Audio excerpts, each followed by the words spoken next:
Sup guys and girls, Nick here with my review for one of the biggest drops of the year, Lil Uzi Vert's ginormous 26 track Pink Tape. Lil Uzi Vert has been quite the mainstay in rap over the past years and has provided some hits and misses during his time.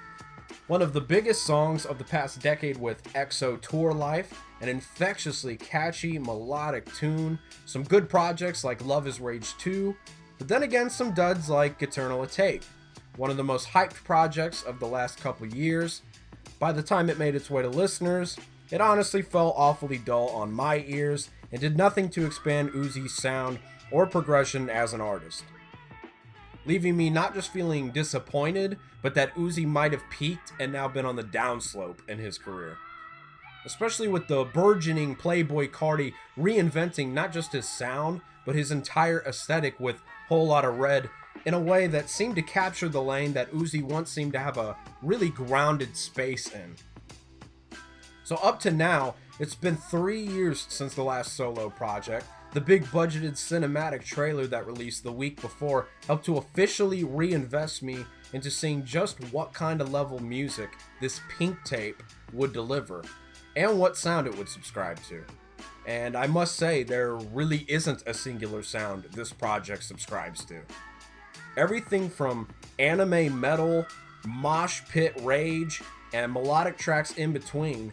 This is a mixed bag, and that's putting it mildly. And yes, I do feel the album suffers a bit because of it. The highs are high, but the lows can get bottom of the barrel bad. Pink Tape realizes in a far more effective manner the immense scale and presentation that Eternal Take tried and failed to deliver. The beats are very well produced, many are in your face and abrasive in the best of ways, with the first leg of the track listing having these nightmarishly chaotic, crunchy bass-filled, rock-influenced live show ragers. Some clear Whole Lotta Red influence, even down to the vamp screeching ad-libs that Carti incorporates into his live shows. The drums on these are insane. I do have to point out though how mind-numbing it still can get to hear Uzi be as repetitive as he can be at times. However, these breathe high-octane adrenaline and make you feel like you're in a top-speed street race. Namely the bizarre and experimental electronic-inspired Fire Alarm, which almost sounds like a Cyberpunk 2077 radio cut. One of my personal favorites and shows as a highlight for Uzi's more experimental ambitions. While I have grown to understand how the wave of punk rage rap is not whatsoever to be enjoyed for its lyrical content, some of the lines on this are so bad and cringeworthy it really turns into a detriment. Whether we're talking about Suicide Doors, which is otherwise one of the best songs on here, where Uzi touts about a woman getting his name tatted on her ass and toes, like, what? Or just straight contradicting himself from line to line with claiming to be a Satanist and then immediately taking it back.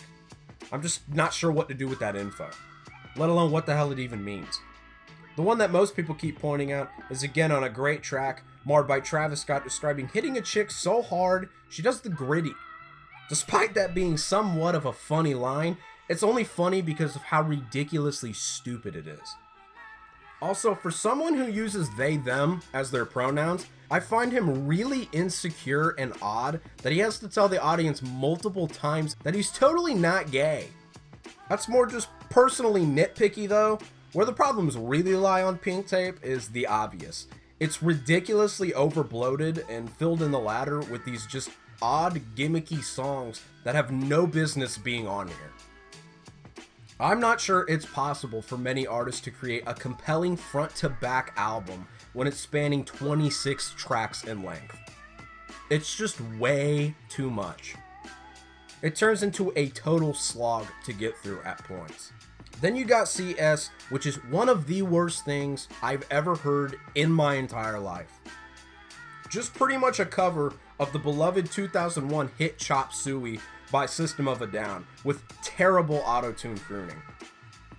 It feels like I had somebody open up my ear canal and take a big shit in it. I'm not sure how much the label paid to get this thing on here, but they got severely ripped off. And I can't help but cringe from the blue melody on Endless Fashion.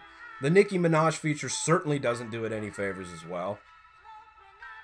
While I actually enjoy Nakamura, it's clearly a cash grab attempt at another WWE performance in the future. And Werewolf isn't even an Uzi song, it's a Bring Me the Horizon song with Uzi sparsely in the background. Pink Tape would have been better off if Uzi scrapped nearly every song I just mentioned. A positive I will say is Uzi actually does get a little more bare and confessional on this album here, which was sorely needed with Patience and Rehab, which gives the album some actual story behind some of Uzi's struggles with substance abuse. But again, the point of these lyrics becomes pretty contradictory when he spends plenty of time talking about loving Molly and promoting abusing drugs earlier in the album.